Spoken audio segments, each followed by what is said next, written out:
There has really been a huge increase in the quality and rigor of social science through the adoption of computational methods.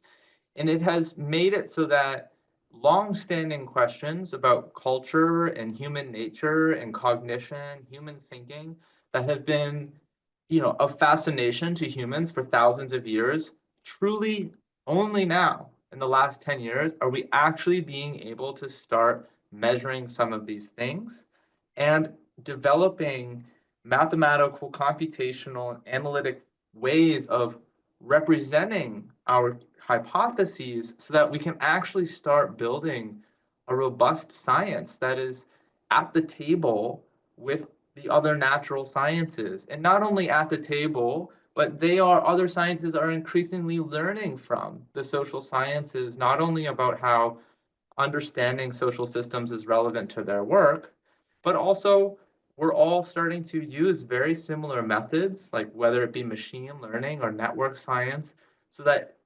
frequently people from, say, social science discover something about social networks, like patterns of how people are connected, or they discover things about information spread, or they discover things about processes of learning that end up being relevant to psychologists, to neuroscientists, to biologists, and even to physicists.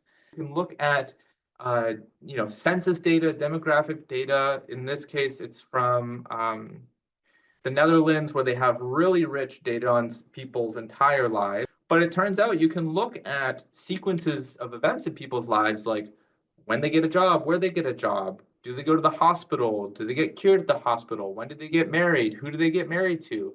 And you can put that into these machine learning models and start developing remarkably accurate predictions for future events in people's lives. So, I mean, that's as close to magic as you can start to get in terms of the social science. And this is really something we're starting to achieve, which opens all kinds of doors, not only for policy, but our theoretical understanding of how these social systems work. I think to really be successful in computational social science, for it to be very exciting, it really benefits from an open-mindedness. So what I mean by that is, like, still read literature books, still look to learn about whatever's your passion. Maybe it's music, maybe it's some art form, maybe it's history of some kind.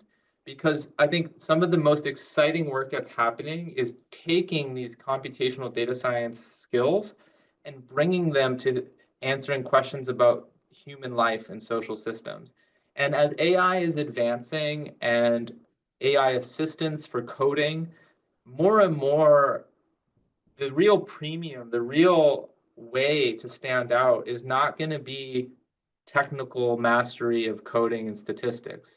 It's going to be asking questions and having a commitment to the exploration of a scientific approach to human society.